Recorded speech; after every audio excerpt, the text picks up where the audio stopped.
एक बार की बात है, महात्मा बुद्ध प्रवचन दे रहे थे। प्रवचन में आसपास के बहुत से लोग शामिल थे। सभी लोग ध्यान से बुद्ध को सुन रहे थे। कुछ देर में प्रवचन समाप्त हो गया। लोगों ने बुद्ध को प्रणाम किया और अपने अपने घर को चल पड़े। पर एक युवक वहाँ पर बैठा रहा। बुद्ध की नजर उस युवक पर पड़ी तो वह पूछ बैठे, क्या बात है वस्त, कोई जिज्ञासा है क्या?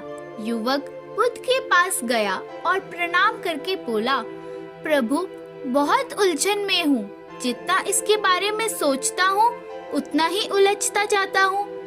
कैसी उलझन है वस्त? बुद्ध ने परीक्षा किया। युवक हाथ जोड़कर बोला, प्रभु, यह संसार कितना विशाल है। संसार में लाखों करोड़ों लोग निवास करते हैं।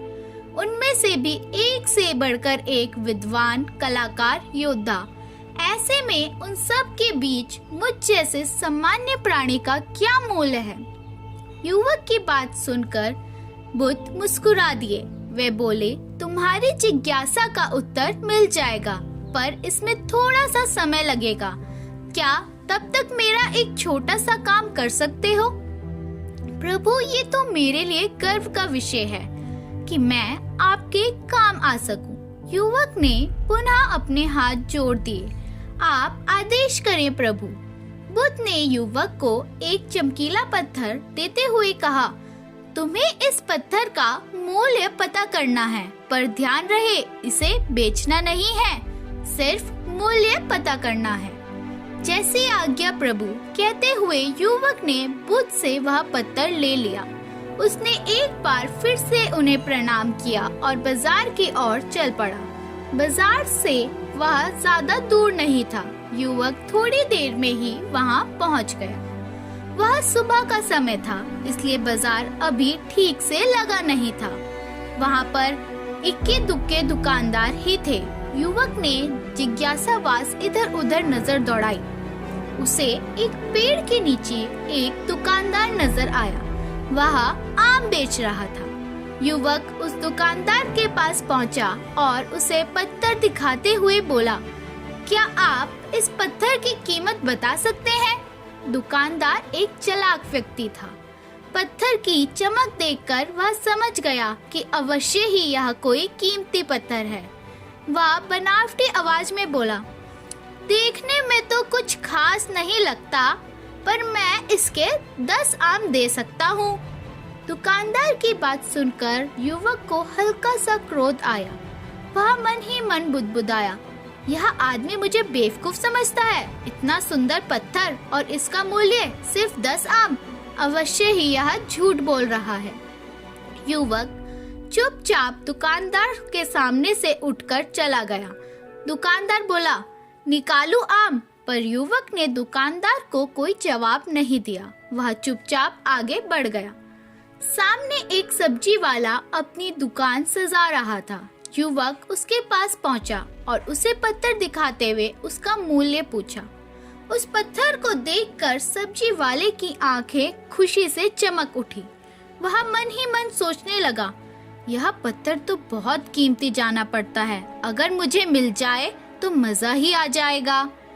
क्या हुआ भाई, कहाँ खो गए? युवक ने दुकानदार से पूछा।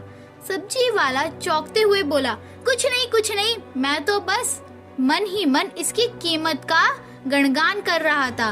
वैसे मैं इस पत्थर के बदले में एक बोरी आलू दे सकता हूँ। सब्जी वाले के चेहरे की चुकलियाटा देखकर युवक समझ गया कि यह दुकानदार भी मुझे मूर्ख बना रहा है।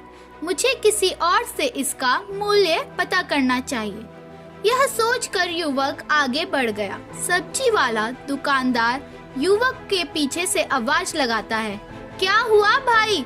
अगर आपको मूल्य कम लग रहा है तो बताइए तो सही, मैं बढ़ा दूंगा। पर युवक ने उसकी बात पर ध्यान नहीं दिया। वह इधर उधर किसी ऐसे व्यक्ति को खोजने लगा जो जानकार हो और उस पत्थर का सही मूल्य बता सके। युवक को लग रहा था कि अवश्य ही यह कोई कीमती पत्थर है। शायद कोई जोहारी इसका मूल्य बता सके। यह सोचते हुए युवक एक जोहारी की दुकान पर पहुंचा।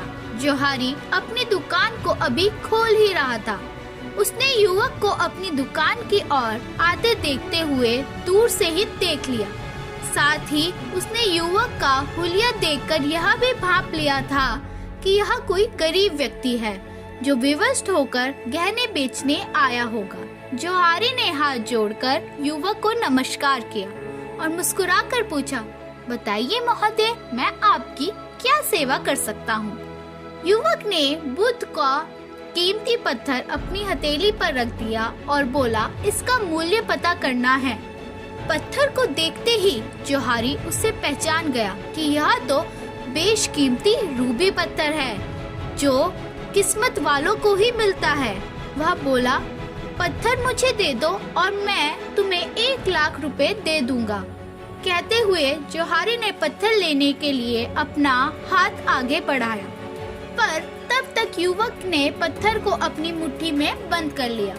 उसे पत्थर का मूल्य का अंदाजा हो गया, इसलिए वह बुद्ध के पास जाने के लिए मुड़ गया। जोहारी ने उसे पीछे से आवाज लगाई, अरे रुको तो भाई, मैं इसके 50 लाख दे सकता हूँ। युवक को वह पत्थर बेचना तो था ही नहीं, इसलिए वह रुका ही नहीं और दुकान के बाहर आ गया। पर जोहारी भी कम चालाक नहीं था। वह उस अनमोल पत्थर को किसी भी कीमत में उसके हाथ से जाने देने वाला नहीं था।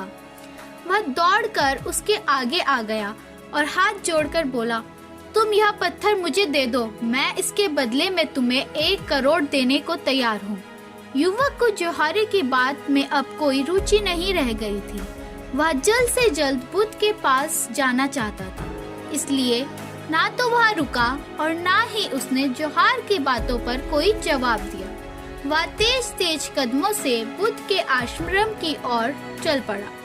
जोहारी ने पीछे से आवाज लगाई, अनमोल है, तुम जितने पैसे कहोगे मैं दे दूंगा। यह सुनकर युवक परेशान हो गया। उसे लगा कि कहीं पत्थर के लालच में जोहारी उसे पकड़कर जबरदस्ती ना ले ले, इसलिए वह तेजी से आश्रम की ओर दौड़ पड़ा। युवक जब बुद्ध के पास पहुंचा तो वह बुरी तरह हाँफ रहा था। उसे देखकर बुद्ध मुस्कुरा दिए, फिर भी उन्होंने अपने चेहरे पर कुछ भी ज़ाहिर नहीं किया।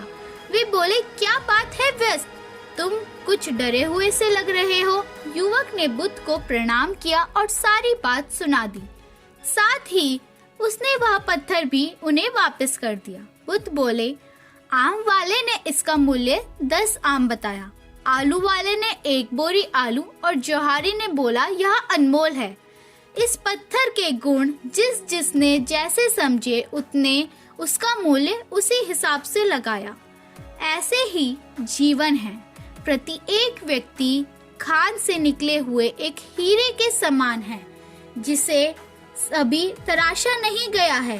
जैसे जैसे कर्म की धारा व्यक्ति को तराशती जाती है, व्यक्ति की कीमत बढ़ती जाती है। यह दुनिया व्यक्ति को जितना पहचानती है उसे उतना ही महत्व देती है। कहते हुए बुद्ध एक क्षण के लिए रुके, फिर बोले, किंतु आदमी और हीरे में अंतर यह है कि हीरे को कोई दूसरा तराशता है और व्यक्ति को अपने आप को स्वयं तराशना पड़ता है। और जिस दिन तुम अपने आप को तराश लोगे, तुम्हें भी तुम्हारा मूल्य बताने वाला कोई मिल जाएगा। मैं उपेक्षा करती हूँ, इस कहानी से आपको जरूर कोई सीख मिली होगी।